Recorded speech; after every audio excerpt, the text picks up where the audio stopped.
Sim, é o que vamos saber, compartilhando aqui e agora as matérias sobre o tema. Eles são de fato, sabe o quê? Os ufólogos, eles são crentes do fenômeno, eles são pentecostais do fenômeno. Exatamente, pronto, é isso que eu quero dizer. A minha birra com o ufólogo é a mesma que eu tenho com o pentecostal maluco. Isso, é isso que eu Entendeu? tô querendo dizer, exatamente isso. Quer dizer, o cara pega a manifestação e ele já tem uma forma para ela. Não, ela já está interpretada antes de ser vista. Não é isso? Então quando você fala, há um avistamento em Goiás Velho, por exemplo. Aí o cara bota a pastinha debaixo do braço dele, ele leva os moldes para encaixar as manifestações dentro dos moldes que ele predeterminou como sendo característicos de Até porque OVNIs, o pessoal naves, que vem assim, né? estudando seriamente o fenômeno, como o pessoal da MUFON nos Estados Unidos, eles dizem que desses avistamentos, 75% são descartáveis. Exatamente. Totalmente, viagem esotérica. Agora, 25% caem numa categoria em que Não se consegue. não, por nenhum meio se padroniza. Mas consegue chegar lá. o que eu queria perguntar é o seguinte, refletir com vocês assim, é o seguinte.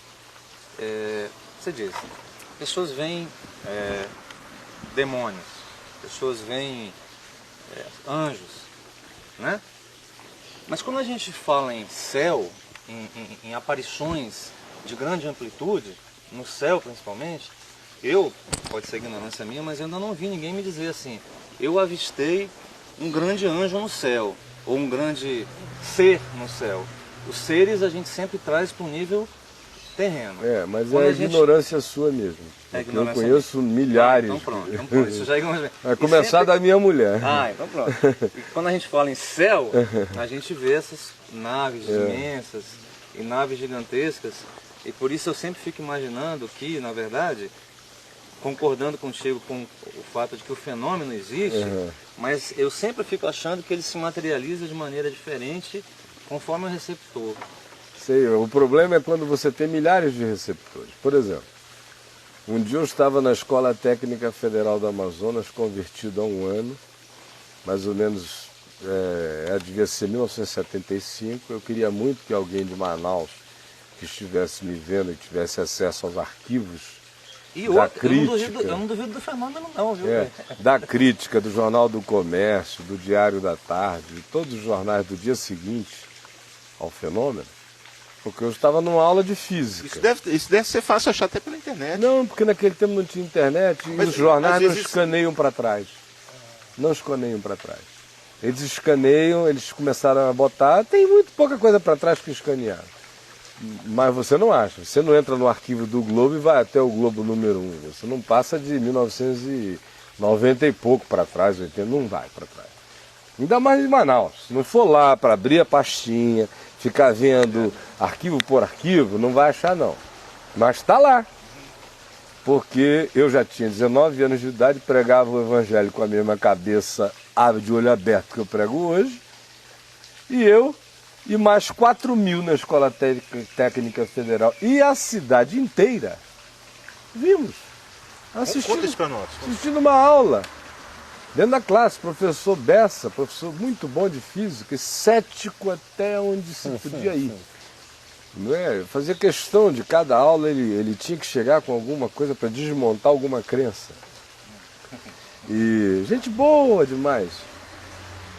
E nesse dia nós estávamos lá, ele lá fazendo algumas demonstrações de fenômenos físicos, quando de repente a gente ouve aquela gritaria do lado de fora da escola. Aí correu todo mundo para a janela, devia ter umas 4, 5 janelas em cada classe. Nós olhamos para a parte da frente, eu estava bem perto dele, nós fomos praticamente juntos para a janela. Quando nós olhamos, tinha uma multidão enchendo a frente da escola e nós olhamos para cima, que estava todo mundo olhando para cima. Meu amigo, tinha uma montanha passando em cima da gente. Montanha. Parecia um pão de açúcar. Peraí, mas tinha forma. Parecia uma traça. Foi a coisa mais chocante que eu já vi na minha vida. E quando eu vejo esses negócios aí, passou um cilindro, um disco não sei o quê, luz, isso, aquilo não. Aquilo Era ali de noite, era noite. Parecia, a cor era de um marrom escuro indefinível. Mais brilhante, de forma que a noite não você podia era brilhante. Mas como era a noite enxergava? Fosco, é porque de dentro desse objeto imenso, por furinhos mínimos, você via vazar uma luz de uma claridade tão distinta do que se via, de modo que era uma traça, uma montanha, uma traça montanhosa, voando lentamente, com luz vazando por todos os lados, sem um ruído. Passou calmo em cima de nós, fez a volta pelo Rio Negro. Era tão grande que do outro lado do Rio Negro, que são 8 quilômetros de distância de rio, você a via ainda enorme. Continuou fazendo evoluções pelo Rio Negro. A mãe dos meus filhos, o pai, a mãe dela, e o pai dela era capitão de mar e guerra, na cidade de Manaus, era a terceira pessoa na hierarquia da ditadura lá. Reuniu os marinheiros todos e ficaram na capitania dos portos tentando examinar aquilo por todos os meios, chocados. Foi tirado foto, cara? Naquele tempo não era como hoje, meu irmão, que todo foto, mundo tem foto até na cutícula, né? Não existia isso. Eu estou falando em 1975, era a idade da pedra ainda. Faz pouco tempo, mas tecnologicamente é um tempo antigo. Tenta definir melhor o tamanho disso pra gente, Caio. É muito difícil. O navio, o tamanho do navio maior. Era imenso, poderia ser um transatlântico passando na cabeça da gente o tamanho do negócio. Era imenso, talvez fosse maior, porque um transatlântico do outro lado do Rio Negro, a 8 quilômetros de distância mesmo, voando, não ficaria tão chocantemente ainda grande. Aquela coisa poderosa, tá lá, procurar nos jornais. E agora eu quero ver o cara que vem dizer que eu sou doido. Agora, e não somente eu, se eu tivesse visto sozinho, eu ainda ia bater em quem dissesse que eu não tinha visto. Agora, eu e mais uma classe inteira, a cidade inteira, e ninguém ficou com variáveis do fenômeno. Ninguém disse é um charuto, é não sei o que. Não, a unanimidade da forma é tão grande que isso me leva para uma outra questão. Por que nós nos tornamos tão descrentes? Quando eu ouço falar de óbvio, a gente tem medo de crer nas coisas. Quando eu ouço falar disso, e eu sou um cara desassombrado, não tenho medo das coisas. Quem crê em Jesus não tem medo de mais nada. Não, tem medo de crer e achar que está perdendo mais a nada. Fé, abre qualquer pacote, nem qualquer outra criatura. Então vamos rasgar. Cadê a criatura? Vem cá, criatura. Cadê você, bicho? Eu sou de Jesus, eu não tenho medo. Agora, essa coisa que me faz ver uma multidão enorme de pessoas no mundo inteiro, na terra inteira, vendo as mesmas coisas. E não são cridas, se parece, sabe com o quê? Com duas outras. Muito na moda também. Por exemplo, o Jesus histórico. O Jesus histórico não existe para arqueologia.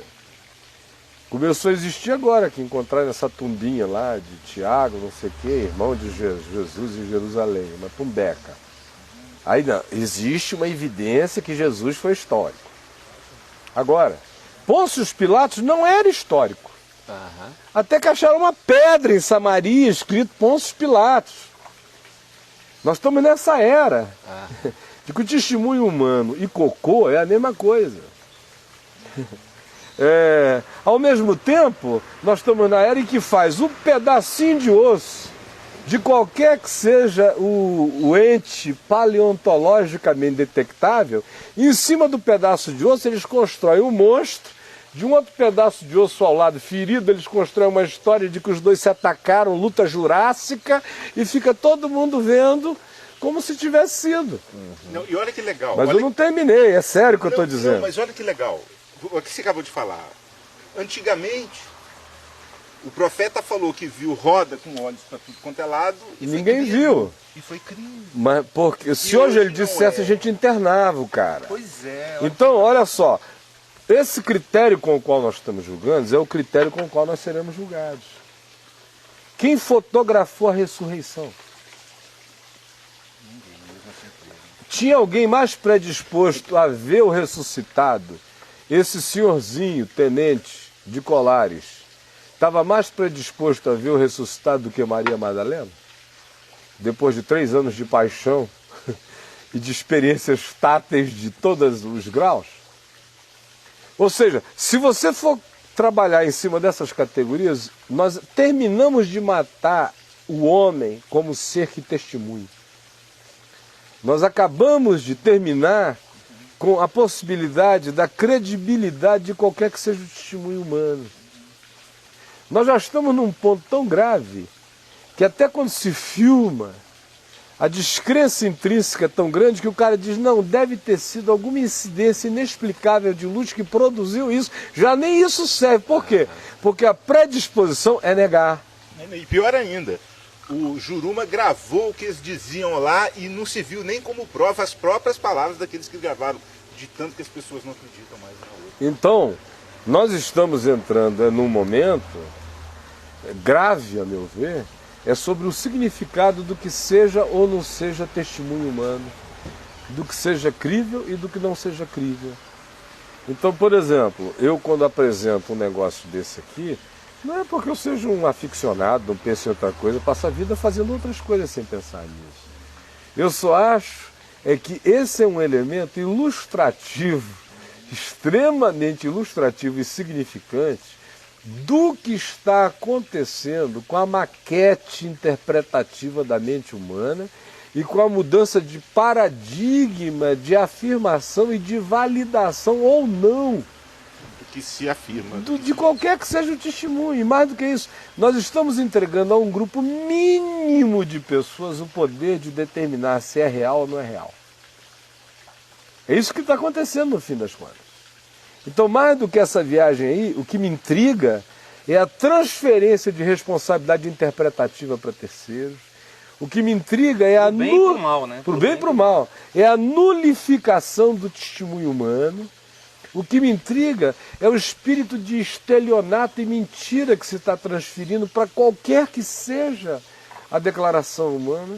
O que me intriga é o fato de que, por esses critérios, a gente tem que acabar o programa e ir embora, porque Jesus não ressuscitou dos mortos. Mas por que essa postura inconsciente de negar? Hã? E por que essa postura inconsciente Vai de perguntar, o alienado não sabe. negar? Aham. Ele não sabe, ele só entra no barco, é politicamente correto, é supostamente maduro, é sensato, é sábio. Os homens de cabeça estão agindo assim. Você vê, por exemplo, documentários científicos. Eu fico olhando, eu saco os caras longe. Aí você vê, tem um fenômeno mais ou menos como esse. Aí chamam um cara que, teoricamente, é o Manja melhor pouco do mais. tema Aham. para ir lá. Mas como ele é cientista, ele sabe que a comunidade científica inteira o está observando. Para ele poder dar o testemunho de que aquilo ali é e ele aposta a mãe naquilo ali, a evidência tem que ser quase estupradora. Do contrário, meu amigo, ele vai dizer, parece, tem a semelhança dele, mas não se pode afirmar, porque nós estamos habitando o mundo da descrença mesmo. É como se a gente, a nódoa de dúvida que a gente lança um sobre o outro, é quase como se eu te dissesse assim, você é incapaz de se perceber no mundo. É. Quer dizer, aquilo que você percebe e admite como verdade, nada daquilo tem valor, a não ser que venha chancelado Por um outro conjunto de práticas institucionalizadas. que ninguém me disse E quem eu foi que fez esse que fez upgrade esse sistema. nele, para ele se tornar a mente e a sensorialidade absoluta, validadora do que seja o experimento humano. Então é contra isso que eu me insurjo. Eu acho que é um desrespeito com gente.